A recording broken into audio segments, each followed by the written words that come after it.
शहर के एक कॉलोनी में एक बुजुर्ग अंकल और आंटी रहते थे। वह कॉलोनी अभी जल्द ही बनी थी, इसीलिए उसमें 4 से 5 घर बसे हुए थे।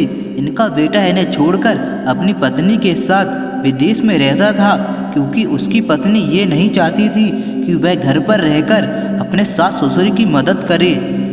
ये बुजुर्ग अंकल और आंटी जिस कॉलोनी में रहते थे, उन्हें हमेशा यह डर रहता था कि कहीं कोई घटना ना हो जाए, इसीलिए वे ज़्यादा घर से बाहर नहीं निकलते थे। लेकिन उनका यह रूटीन था कि वह हर सुबह सूरज निकलने के बाद टहलने के लिए निकल जाते थे। एक दिन दोनों रोज की तरह ही सुबह को टहलने निकले थे। उन्होंने देखा कि एक लड़का तेजी से साइकिल चलाता हुआ जा रहा है और उस साइकिल के पीछे एक फावड़ा बंधा हुआ था, लेकिन उन्होंने ज़्यादा ध्यान नहीं दिया और चले गए। दूसरे दिन उसी समय फिर से वह लड़का दिखा और उसी तरह तेजी से साइकिल चलाता जा रहा था। इसी तरह तीसरे और चौथे दिन भी वह लड़का दिखा। 5वें दिन आंटी जी ने अंकल से पूछा कि लड़का हर सुबह इसी समय तेजी से साइकिल चलाते हुए जाता है। मुझे लगता है कि कुछ गड़बड़ है, कहीं ये लड़का कोई गलत काम करने तो नहीं जा रहा है। लेकिन अंकल जी ने मना कर दिया कि जा रहा होगा कहीं, हमसे क्या। परंतु आंटी जी बोली, हमको देखना चाहिए कि हमारे कॉलोनी में कोई गड़बड़ तो नहीं। अंकल जी बोले, ठीक है, अगले दिन हम इस लड़के का पीछा करेंगे और देखेंगे कि ये कहाँ जा रहा है। अगले दिन सुबह फिर से वो लड़का तेजी से साइकिल चलाते निकला।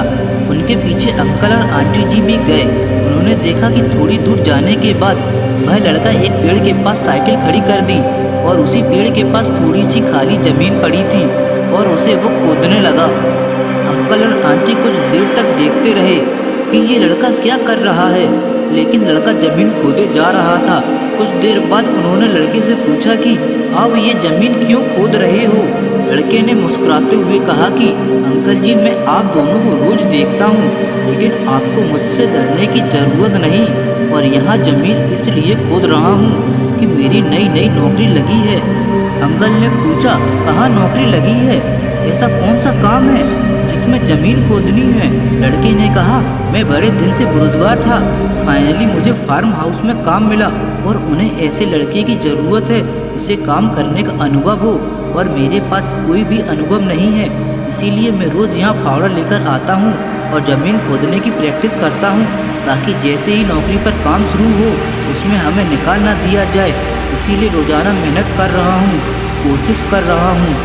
उस लड़के की बात सुनने के बाद अंकल और आंटी जी ने लड़के को आशीर्वाद दिया और बोला, बहुत ही बढ़िया बात है, प्रयास ही जिंदगी में सब कुछ है। यह छोटी सी कहानी जिंदगी में बहुत बड़ी बात सिखाती है। तो हमें सक्सेस होना है, तो सक्सेस के लिए सबसे ज़रूरी चीज़ है कि हमें लगातार मेहनत, कोशिश और प्रयास करनी होगी, तभी हम जीवन में सफल होंगे।